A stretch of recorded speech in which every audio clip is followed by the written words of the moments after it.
I think most of us out there have seen the horror movie I Know What You Did Last Summer if you are a horror fan, but did you know there was a TV series with the same name? Well, there is, and that is the series that I am going to be revisiting and explaining in this video. Even if you have seen it and want to recap the story again, you can watch here without having to watch 8 full episodes, especially if you were dissatisfied with the ending. If you are just wanting to recap and remember a single episode, I will put the episode timestamps in the description below, but if you want to watch the whole series in less than 15 minutes, then you are in the right spot. Obviously, there will be spoilers for the show, and with that said, let's get it started. Episode 1. It's Thursday.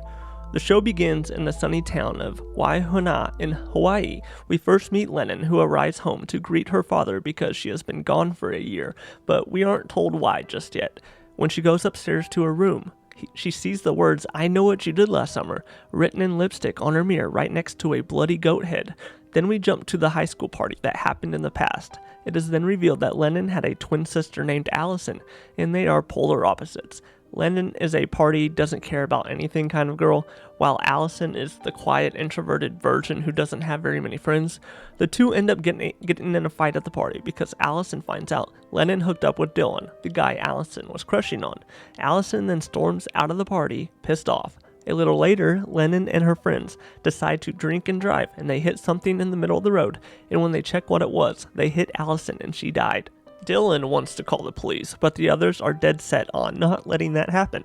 They end up moving her body to a nearby cave, hiding her from anyone driving on the road, and they all agreed to say she ran away.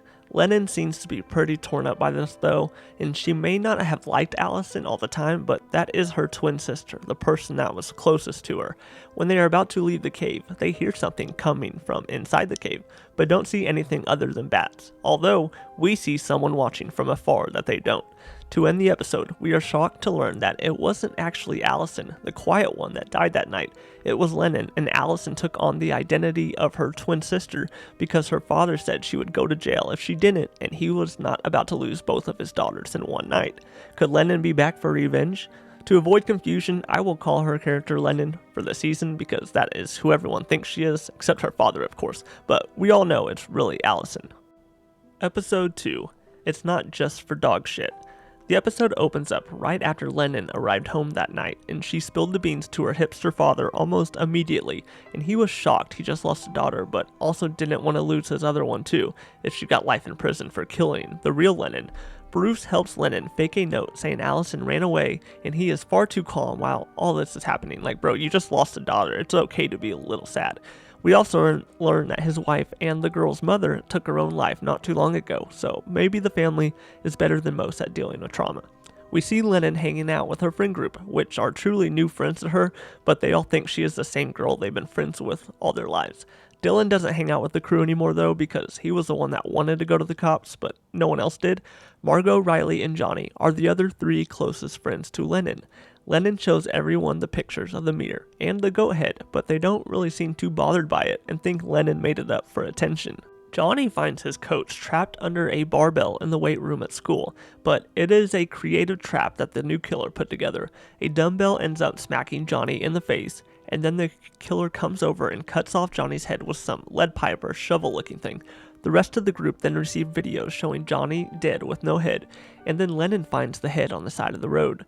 The episode ends with one of Bruce's employees, Courtney, down by the caves, hiding a ram's head similar to the one that was in Lennon's room. Episode 3. A gorilla head will not do. The episode opens with Lennon trying to get in touch with her father, but he isn't answering the phone. When she gets home, she is appalled to see his phone open with a naughty video message coming from one of the police officers in town, Lila. Lennon is a bit selfish and she doesn't want her dad to move on from her mother, which is ridiculous. Let the dude do his thing. The cave group meets up and they are all convinced that this is Allison doing this and she didn't die that night and she is back for revenge on all of them. Lennon starts noticing a black pickup truck that seems to be following her all around town, but she can't get a good look at the plates. People around town are convinced that a local, Kelly, is responsible for the death of Johnny as she fits the profile to a T. Lennon continues to receive texts from an unknown number telling her not to get involved with the police if she wants her family to live. The next evening, all the kids decide to meet back up in the cave. Riley tells the others she thinks she saw Allison breathe that night, but didn't say anything because she was afraid how they would react. Lennon continues to tell the others that Allison is really dead and not alive because she wouldn't do this if she were, which Allison is pretty much talking about herself, as we know, and doesn't like that these people keep throwing dirt on her name, unknowingly of course. Then they head to her dad's snack shop where they find a man dead, and when the police show up, they notice goat guts in the dumpster. The episode ends with Lennon receiving a message from her stalker claiming to be the real Lennon with pictures of her scars to prove it. Maybe she really is alive. Episode 4, Hot Shrimp Salad. The episode begins with Lennon checking her computer and finding numerous messages, and she is starting to believe that her sister really is alive. Riley heads over to Dylan's house to discuss their suspicions, and Dylan thinks Allison is really alive, and he claims to have been in love with her, but Riley just questions why he slept with her twin sister then, and he doesn't really have an answer. But he reiterates he has been seeing messages and signs that she is alive. Later, Lennon ends up stumbling into her twin sister's corpse floating in the water, and this confirms that the killer and stalker is in fact not the real Lennon. They all gather together to discuss the implications of Allison's body being found, and Dylan is sick to his stomach because he was really starting to think she was alive and they could be together. The real Allison sitting there looking on because she is in love with him too, but she has to put out this facade that she is Lennon or else everything would come crashing down. Dylan blames Lennon for being a bad sister, and she would be alive if she treated her own sister better. Bruce heads over to Dylan's stepmom, Clara's house, and she is in some kind of cult, and she has been holding on to Allison's body for the past year, trying to speak to the afterlife. This gotta be a jailable offense, right? Kelly is still being questioned over Johnny's death, but no stone cold proof has come up yet, so they don't have enough to hold her. She's their only lead at this point though. Down on the beach, everyone joins together to pay their respects to Allison, and after they do this, Margot kisses Lennon, and Lennon is shocked by this, but apparently this is something the real Lennon and Margot did a lot. They hooked up as well. The episode ends with Doug and another man being found dead in the bathroom. Episode 5, Mukbang. Allison can't decide if she wants to just say F it and turn the messages into the police or stay quiet. Riley tells her not to, and Dylan is too busy down in the caves sketching Allison's name into the wall. He is not handling this very well, you could say.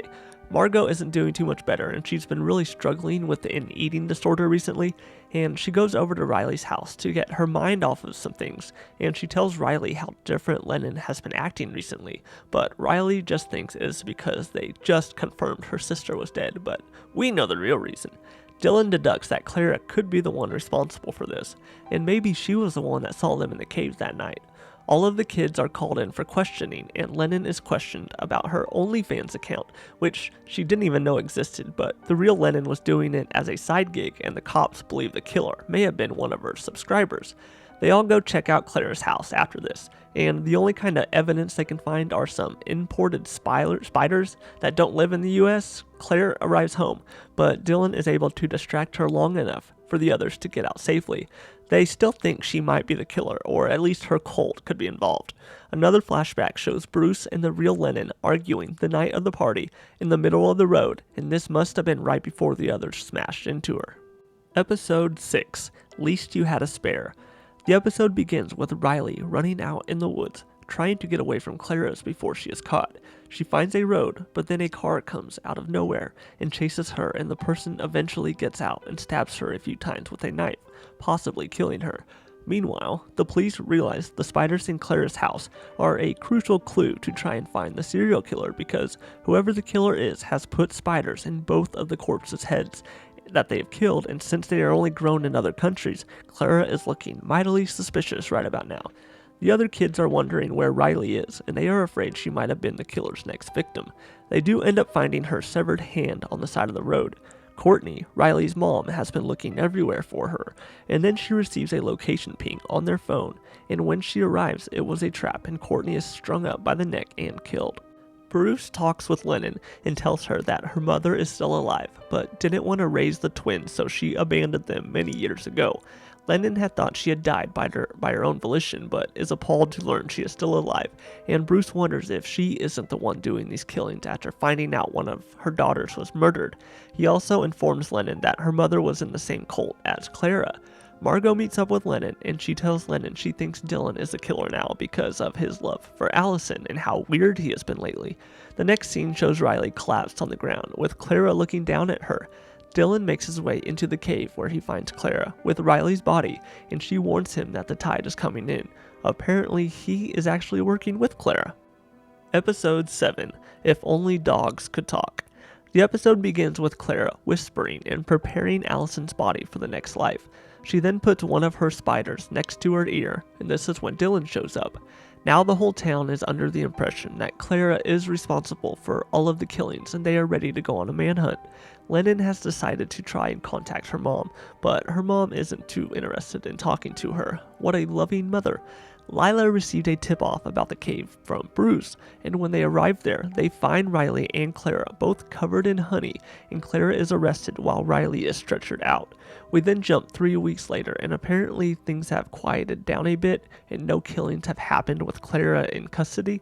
Lennon and Dylan get close over this time period. They even end up sleeping with one another.